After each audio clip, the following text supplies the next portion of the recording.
ngapain, Di? Oh Irza lo, gue ngeliatin lauk Za, gue nggak ada uang, jadi gue ngeliatin aja siapa tau pengen habis itu gue pulang. Lu pakai duit gua aja. Iya makasih banyak ya. Pesen nasi sama telur kecap. Siap. Di sini aja. Za, gue mau tanya dia, kenapa ya kertas bergambar kayak gini bisa ikut sama makanan? Lah, gua juga nggak tahu. Lu tahu nggak tempat biar kita tahu gitu kenapa? Nah, di podcast hari aja, yuk kita cari tahu. Emang ada di podcast syariah? Ada. Gimana ya? Oke nanti gue lihat deh.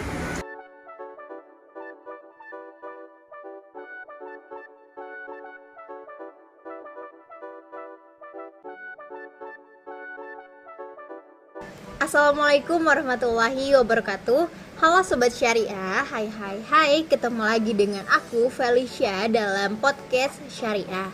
Kali ini aku gak sendirian, pastinya aku akan ditemani oleh temanku sendiri sekaligus sebagai narasumber kita pada hari ini. Oke, langsung kita undang aja ya. Halo Kak Sarah. Halo Vel, halo teman-teman Sobat Syariah di rumah.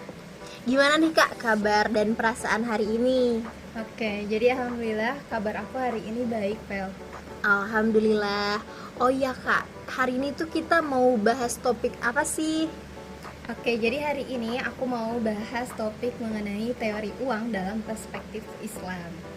Wow, menarik sekali bukan bahasan topik podcast syariah kali ini.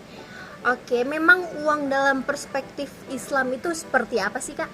Oke, jadi uang dalam perspektif Islam itu sebagai alat tukar atau transaksi dan pengukuran nilai barang dan jasa untuk memperlancar kegiatan transaksi dalam perekonomian PL. Jadi uang dalam Islam itu sudah jelas dan tegas bahwa uang itu bukan kapital. Sebaliknya nih, dalam ekonomi konvensional mereka itu mengartikan uang secara bolak-balik gitu atau interchangeability, yaitu uang sebagai kapital. Jadi uang itu hanya beredar di antara individu itu saja gitu, Pak. Oke, berarti ternyata setegas itu ya Islam dalam menjelaskan konsep uang. Lalu ciri-ciri uang itu seperti apa saja sih Kak? Oke, jadi ciri-ciri uang itu mudah disimpan, mudah dibawa, nilainya relatif stabil, terus jumlahnya juga nggak berlebihan, dan terdiri dari berbagai nominal gitu, Pak. Nah, Sobat Syariah, kita kan udah bahas ciri dari uang ini ya. Pastinya Sobat Syariah makin penasaran nih terhadap fungsi dari uang tersebut. Itu apa Kak? Oke, jadi fungsi uang gitu ya, menurut Al-Ghazali adalah sebagai standar pengukuran nilai untuk menghindari penipuan dan kecurangan yang dibutuhkan untuk menyelesaikan masalah-masalah sistem barter gitu. Juga uang bisa sebagai alat media transaksi untuk pembayaran gitu, Pel. Nah, biasanya nih kamu menggunakan uang itu untuk apa, Pel? Kalau aku sendiri nih menggunakan uang itu untuk kehidupan sehari-hari pastinya. Kayak misalnya itu untuk membeli makanan, untuk mencuci pakaian, untuk misalnya berbelanja online. Nah, kakak juga pasti tahu nih kan, sesama wanita itu pasti kalau wanita udah berbelanja online pasti kalap banget gitu. Nah itu sih yang membuat keuangan aku tuh boros. Waduh, Vel, itu dalam Islam dinamakan israf atau berlebih-lebihan, dan itu nggak boleh tahu, Vel. Waduh, gimana dong Kak? Aku sebenarnya nih belum bisa memanajemen keuanganku tuh dengan baik. Apakah Kak punya tips untuk mengatasi permasalahan ini? Oke, jadi nih aku punya tips buat kamu dan tentunya untuk teman-teman Sobat Syariah di rumah mengenai alokasi manajemen keuangan agar kita terhindar dari perilaku israf atau berlebihan. Wah, boleh banget tuh Kak di-share ke Sobat Syariah semua ini supaya makin paham tentang keuangan. Oke, jadi yang sering digunakan itu ada rumusnya nih, manajemen keuangan. Yang sering digunakan itu ada 50, 30, 10, dan 10. Jadi 50%-nya itu untuk kebutuhan pokok, 30%-nya itu untuk kebutuhan gaya hidup seperti merawat diri gitu ya, kayak beli skincare dan lain-lain. Terus yang 10%-nya itu untuk investasi dan tabungan. Lalu kemudian yang 10%-nya lagi itu untuk sedekah dan infak, karena dalam harta kita itu ada hak milik orang lain gitu, Pak. Oke, mungkin dari sebagian sobat syariah ini mungkin belum mengetahuinya kenapa kita harus berinfak dan bersedekah.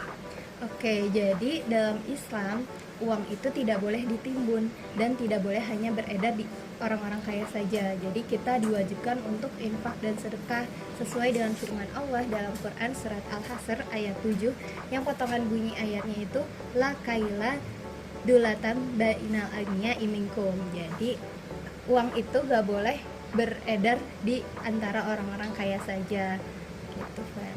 Nah, ngomongin uang berkumpul nih, Fel, biasanya kamu nyimpan uang kamu itu di mana, Fel? Untuk sekarang sih jujur ya kak, aku tuh masih menggunakan bank konvensional nih. Nah, dimana bunga setiap bulannya tuh mungkin bisa buat aku beli seblak ya kak. Aduh, Fel, itu namanya riba dan itu haram hukumnya, Fel. Oh iya, riba itu kayak sejenis tambahan gitu ya kak? Iya betul. Jadi riba itu tambahan. Nah, dalam kasusmu itu bunga kan. Jadi bunga simpanan itu adalah biaya yang dikeluarkan bank kepada nasabah yang memiliki tabungan atau ya simpanan lain gitu. Tapi dalam Islam itu diharamkan, Fel, karena Rasulullah SAW bersabda, kullu qardin jarra naf'an fahuwa riba. Jadi setiap pinjaman yang memberikan manfaat bagi pihak yang meminjamkannya itu adalah riba dan itu tidak boleh, Fel. Oke, berarti gimana nih kak solusi aku untuk menyimpan uangku ini? Aku harus simpan di mana nih? Oke, jadi solusinya nih, kamu pindah aja, Fel, ke bank syariah, nabung di bank syariah, karena di bank syariah itu udah sesuai ketentuannya dengan pedoman kita sebagai umat muslim, yaitu Al-Quran dan hadis yang pastinya bebas dari riba. Oke, jadi bank syariah ini sudah otomatis ya kak sesuai dengan anjuran agama Islam. Iya, betul. Oke, mungkin selesai podcast ini aku langsung nih ke bank syariah untuk membuat rekening ya kak ya. Oke, jangan sampai lupa ya, terus juga teman-teman sobat syariah, yuk nabung di bank syariah. Oke, sangat bermanfaat sekali bahasan kita hari ini. Nggak kerasa nih kak, kita udah di penghujung acara. Iya, mungkin terima kasih banyak untuk Kak Sarah sudah berbagi ilmunya dan meluangkan waktunya di sini. Dengan podcast ini, semoga bisa menambah wawasan untuk aku sendiri dan teman-teman sobat syariah di rumah tentang apa sih itu konsep uang dalam perspektif Islam tentunya. Oke, terima kasih juga, Fel, udah diundang dan diajak ngobrol di sini. Semoga ilmunya bermanfaat ya. Oke, kembali kasih Kak Sarah. Dan terima kasih untuk Sobat Syariah yang telah menonton video ini hingga akhir. Semoga kita dapat berjumpa kembali di podcast Syariah selanjutnya. Aku, Felicia, pamit undur diri. Wassalamualaikum warahmatullahi wabarakatuh. Dah. Dah.